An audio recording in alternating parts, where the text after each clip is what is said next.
The wagon wheels creaked to a stop. Little Clara May pressed her cheek against the rough canvas flap, peering out as her stepmother climbed down with that same icy expression she always wore.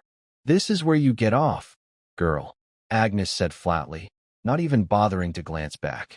Clara, just 8 years old, tightened her grip on her ragged cloth doll as the wagon lurched forward again, leaving her stranded on the lonely trail. Dust swirled around her bare feet, and the only company she had was the endless sagebrush stretching toward the horizon. She didn't realize that high on a ridge, a pair of watchful eyes had seen everything. Samuel Harper, the wealthiest rancher in 3 territories, lowered his spyglass. He had been tracking a herd of Mustangs, but the sight of a child abandoned in the open struck him with a force stronger than any stampede. The chill of autumn cut straight through Clara's thin cotton dress. She stood still in the middle of the Oregon Trail, staring as the wagon shrank into a faint cloud of dust until it was gone altogether. Her little feet were already raw from the rocky ground, and the sun was sinking low in the western sky. "Mama," she whispered softly to her doll, which she had named Annie, the last gift from her real mother who had died of fever years before. "What do we do now?" Agnes had never wanted her, Clara knew that much. Ever since her father was killed in a mining collapse that spring, her stepmother's patience had grown shorter by the day. "You're not even mine by blood," Agnes had told her countless times. "Your papa left me nothing but debts. And you." Now, Clara's small hands trembled as she looked out at the empty prairie. She had overheard the adults whisper about wolves, bears, and worse. Her stomach already gnawed with hunger. No food, no blanket, no shoes, nothing but Annie clutched tight against her chest. But Clara May was tougher than she looked. Living under Agnes's roof had hardened her in ways no child should ever endure. Squaring her shoulders, she picked a direction and started walking. From the ridge, Samuel Harper's jaw tightened. He had seen cruel things in his life, but never something that boiled his blood like watching a child cast off as if she were nothing. At 35, Samuel was a tall, broad man with weathered hands and eyes as steady as the earth. He owned the sprawling Triple H ranch, with more cattle than he could count, yet all his wealth could never fill the emptiness in his home. 10 years earlier, he had buried his young wife, Caroline, who had died in childbirth, taking their only son with her. Since then, the big house at the ranch had stood silent, haunted by dreams that never came true. Now, as he watched this abandoned little girl walk across the prairie, chin lifted with stubborn courage, Samuel saw something that reminded him of Caroline, her fire, her resilience. Without hesitation, he nudged his horse forward and rode down the ridge toward the child whose life was about to change forever. Clara May froze when she heard the sound of hooves. At first, she thought it might be the wagon returning for her, but no, the rhythm was steadier, stronger. Her breath caught as a tall rider emerged from behind a ridge. The man sat astride a chestnut stallion, his frame broad and commanding. Sunlight glinted off the polished brass buckle at his belt, but his expression was not harsh like her stepmother's. Instead, his dark eyes held something she had almost forgotten: gentleness. Samuel Harper slowed his horse, careful not to frighten the child. "You're far from any settlement," he said, his deep voice calm but edged with concern. "Where's your family, little one?" Clara pressed Annie the doll closer to her chest and shook her head. Her lips quivered, but no words came. Samuel dismounted, his boots crunching against the dry earth. He crouched to her level, making sure not to loom over her. "You don't need to be afraid," he said softly. "I'm Samuel. I've got a ranch a few miles from here. No one should be left out on the trail alone." Tears blurred Clara's vision, though she tried hard to blink them back. "She left me." The words slipped out in a whisper, barely carried by the wind. "Who left you?" Samuel asked gently. My stepma." Clara's voice cracked. "She said I ain't hers. She told me to get down, and then she drove away." Samuel's jaw clenched. He had known men who treated their horses better than that. For a child to be tossed aside like unwanted cargo, there were no words sharp enough for it. Still crouched, he extended his hand toward her. "You've got 2 choices, Clara. You can stay here and wait for the wolves, or you can ride with me. My home's not much, but it's warm, and there'll be supper waiting." Clara glanced at the horizon, where the wagon had long since disappeared. The thought of wolves made her clutch Annie tighter. Finally, she reached out with a trembling hand and placed it in his. Samuel lifted her gently, setting her in the saddle before swinging up behind her. She was so light he worried the wind might carry her away. As the horse started forward, Clara dared a small glance back at the trail. She had no way of knowing that this was the last time she'd ever see the wagon, the last trace of the life she once had. With the prairie wind whipping past and Samuel's steady arms holding the reins, Clara May's journey into a new chapter had just begun. The ride to Samuel Harper's ranch stretched long and quiet. Clara leaned against the front of the saddle, eyelids heavy, the steady rhythm of the horse's hooves almost like a lullaby. She hadn't realized until then how exhausted she truly was. By the time they reached the valley, twilight had begun to paint the horizon in streaks of violet and gold. The ranch came into view, a sprawling piece of land fenced in by split-rail posts, cattle dotting the open range. But what caught Clara's eyes most was the house. It stood tall and lonely, a two-story structure of pale timber with a wide porch that faced the west.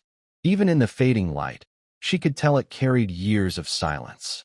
Samuel lifted her down from the horse and let her stand a moment to take it in. "This place has been waiting for the sound of footsteps again," he murmured, more to himself than to her. Clara hugged Annie close, her gaze drifting over the barn, the corral, and the weathered windmill creaking in the breeze. She had never seen land stretch so wide, nor a house so big. Inside, the room smelled faintly of cedar and wood smoke. Dust motes danced in the fading sunbeams filtering through tall windows. A single portrait hung above the mantel, a young woman with kind eyes, her smile frozen in paint. Clara paused, sensing the weight in the room. "Is that your wife?" she asked, her voice cautious. Samuel's throat tightened, but he gave a single nod. "Caroline," he said quietly. "She passed on a long time ago." For a heartbeat, silence lingered between them. Then Samuel forced himself to push forward. He took her small bundle, little more than the doll and the clothes on her back, and set it on a chair. "Come on. You'll need supper. You look half-starved." The kitchen was plain but warm, with a big iron stove radiating heat. Samuel ladled her a bowl of stew he had kept simmering for himself. Clara's eyes widened at the sight of actual meat and potatoes, and she whispered a soft thank you before digging in. He watched her eat, noting how carefully she chewed, as if afraid the food might vanish if she wasn't cautious. Something inside him stirred, an ache, but also a purpose he hadn't felt in years. By the time Clara's eyelids drooped again, Samuel carried her upstairs to the guest room. The bed was far too big for her tiny frame, but she curled up in it as if it were a safe harbor. For the first time in years, the silent house echoed with the sound of steady breathing, soft, childlike, and alive. The morning sun broke over the valley, spilling gold through the ranch windows. Clara woke wrapped in a quilt that smelled faintly of lavender and cedar. For a moment, she forgot where she was, until she noticed the tall dresser, the braided rug, and the window that opened to endless fields. She sat up quickly, hugging Annie tight. The memory of her stepmother's voice telling her to get down from the wagon rushed back like a cold wind. But instead of the harsh crack of a whip, she heard the faint clang of pans from the kitchen below. When she crept down the staircase, she found Samuel already at work. He moved with practiced ease, stirring eggs in a skillet, boots tapping lightly against the worn planks. He looked up when he heard her. "Mornin', Clara. Hope you're hungry." Her stomach answered with a growl that made her cheeks flush. Samuel chuckled. "That's an honest sound. Sit. You'll need strength to help around here." Clara's eyes widened. I can help." "You surely can," Samuel replied, setting a plate in front of her. "Every hand counts on a ranch, no matter how small." The words warmed her more than the eggs. All her life, she'd been told she was in the way. Here, for the first time, someone spoke as if she belonged. After breakfast, Samuel led her outside. The sun was climbing high, burning the dew off the fields. He showed her the barn, the well, the corral where the cattle gathered. Clara listened intently, her small shadow trailing his larger one across the yard. At one point, she spotted the portrait of Caroline again through the open window. Something in Samuel's eyes softened when he caught her looking. She loved this land, he said quietly, almost to himself. Said it wasn't just soil and grass. Said it was meant to be lived on, filled with laughter. Clara tilted her head, sensing the ache in his words. "Do you miss her?" she asked gently. Samuel's jaw tightened, but after a pause, he nodded. "Every day? But some things can't be brought back. You learn to carry them instead." The wind shifted, carrying the faint smell of rain. Samuel placed his hand lightly on Clara's shoulder. "Come on. Storm's brewing. Best to get the animals in before it hits." Clara glanced up at him, and for the first time since her world had been torn apart, she felt something stir in her chest. Trust. By late afternoon, the sky had darkened to a bruised gray. The wind carried a restless edge, tugging at Clara's dress and sending dust swirling through the yard. Samuel worked quickly, guiding the cattle into the corral, his voice firm but steady. Clara ran beside him, doing her best to latch the gates just as he'd shown her. Thunder rolled across the plains, deep and heavy. Clara jumped at the sound, clutching Annie close. Samuel noticed and offered a calm nod. "Storms sound worse than they are, little one. The trick is to stand firm." The first raindrops struck like cold needles. Together, they hurried the last of the livestock into shelter. By the time they reached the porch, the downpour had begun in earnest. Sheets of rain hammered the roof, turning the dirt yard into a shallow river.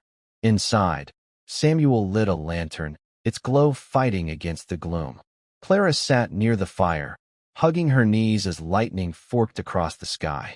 Every thunderclap made her flinch. Samuel crouched nearby, his voice low and steady. "I used to be afraid of storms too.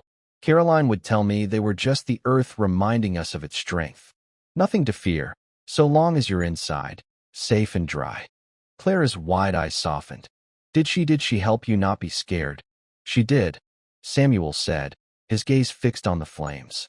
"Sometimes it takes another soul to help you find your courage." The storm raged on, but the fire's warmth filled the room.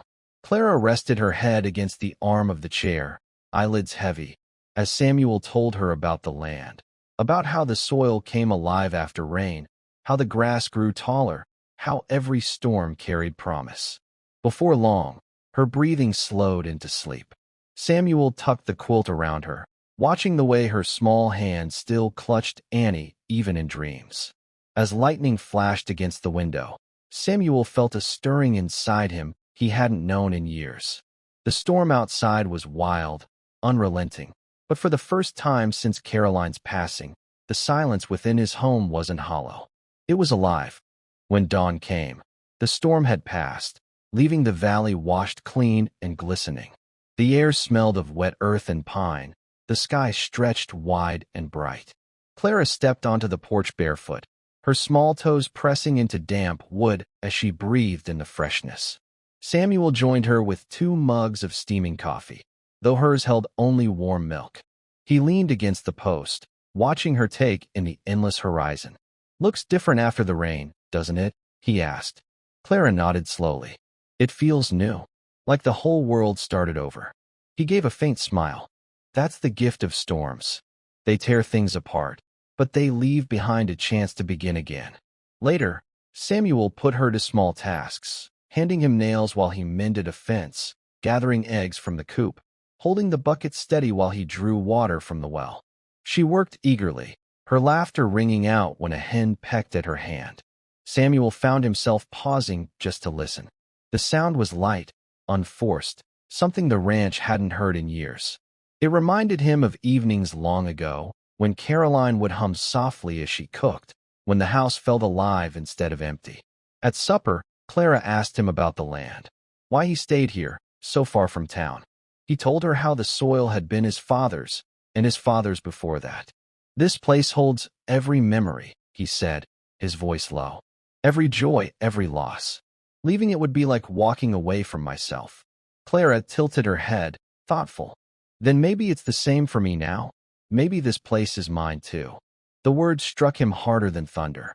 He studied her face, realizing she wasn't speaking of land, but of belonging. Something inside him gave way, like a locked door finally opening. That night, as Clara curled beneath her quilt, Samuel lingered at the doorway. For years, the house had been a hollow frame of wood and silence.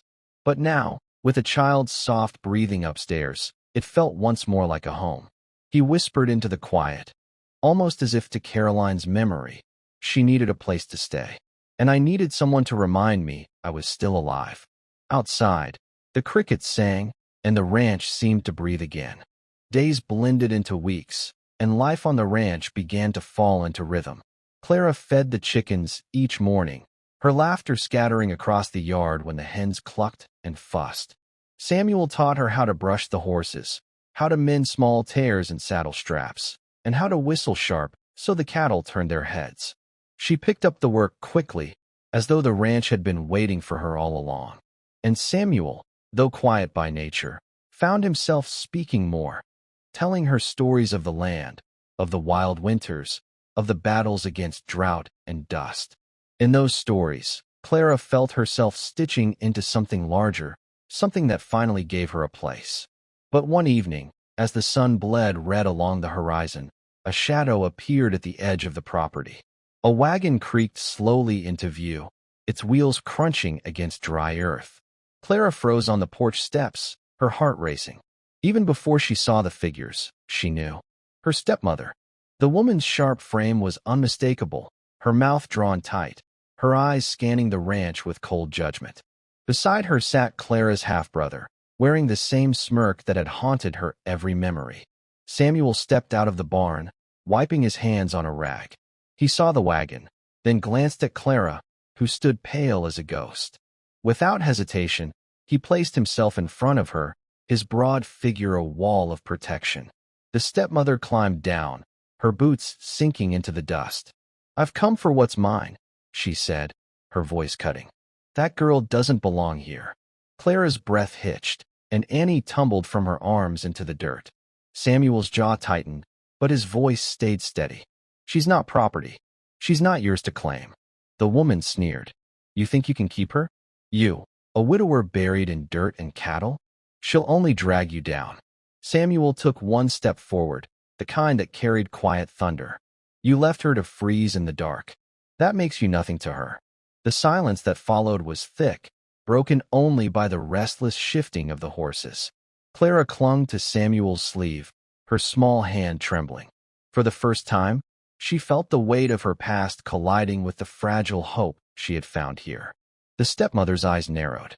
"This isn't over," she hissed, climbing back into the wagon.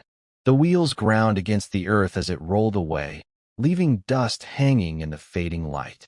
Samuel stood still until the wagon disappeared from sight. Then he knelt beside Clara, his hand firm on her shoulder. "She won't take you," he said quietly. "Not while I'm here." Clara buried her face against him, her tears soaking into the fabric of his shirt. The fear still lingered, but for the first time, she knew she wasn't facing it alone. The days that followed carried a different weight. Though the wagon had vanished down the road, Clara's stepmother's words still lingered like a storm cloud just beyond the ridge.